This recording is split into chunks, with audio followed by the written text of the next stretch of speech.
Ken and Annie meet at Java House to discuss their university plans. Ken was accepted to a great university in the USA, but couldn't get a visa. Annie has another plan. Annie speaks to Ken. My friend, Molly, goes to Africa International University here in Nairobi and loves it. Let's visit and check it out. I don't know, Annie. I had my heart set on going to the USA. Do you really think AIU has what I want?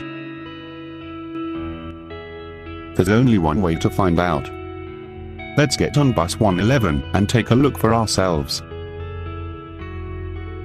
As Annie spoke, Ken remembered what his friend, Tito, had said about studying in Kenya at a place like AIU. AIU is in Karen and is a school for rich snobs. It has PhD programs, which means that they don't care about undergraduates. The academics are too tough. Because it's a Christian university, you study the Bible all the time.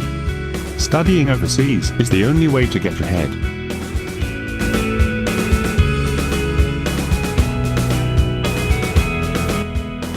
Tito is stuck in my head.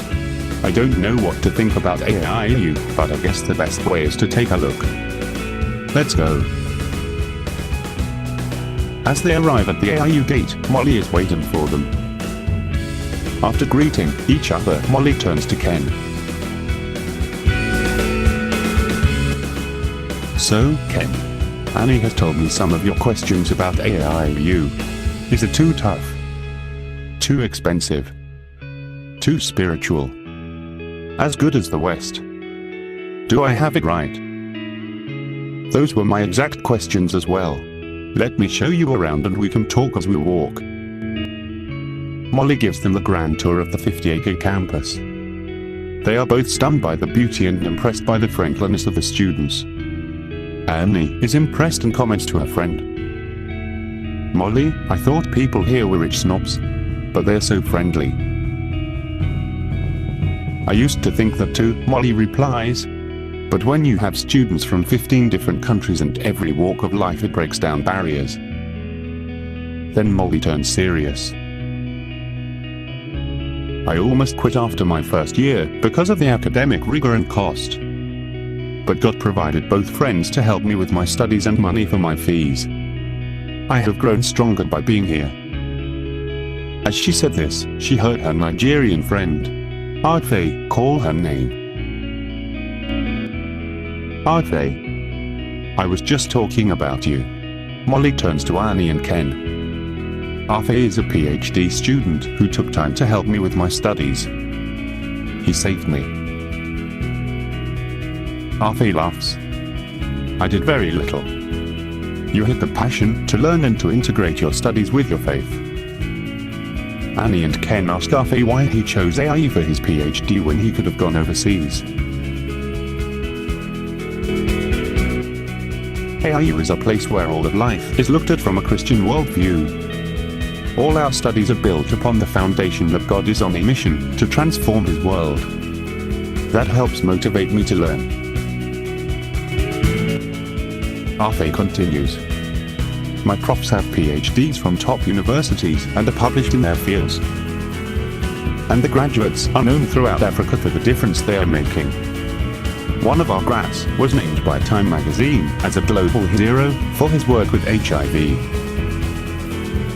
After several hours, it was time to go. As they waited for the bus, Molly gave them some parting advice. I will pray for you both. Let me share the words of the president on the day he came to sign our charter as a full university. AIU is known around the continent for the impact of its graduates. May AIU never lose its Christian character. Constitutions may give us laws. Only faith gives us the power to keep those laws. Molly waved goodbye as her friends hopped on the bus. All through the next week, Ken pondered the words of both Arfe and Molly. He also remembered Tito. But now Tito's words didn't bother him.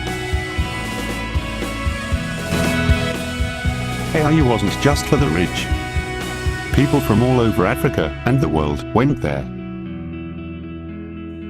The studies were excellent and people helped each other. The graduates got good jobs and were making a difference all over the world. Tito, my friend, you're wrong. Ken called Annie and asked her to meet him back at Java House. Annie had done some thinking of her own. She told Ken, "I think I've made up my mind about AIU. What about you?" Ken was quiet for a moment and then spoke. "Sometimes, the treasure you are seeking is right under your nose. I think my mind is made up as well. Now we start working on Tito. Why not Google Africa International University and learn about the treasure in your own backyard?" This has been a production of Africa International University Media.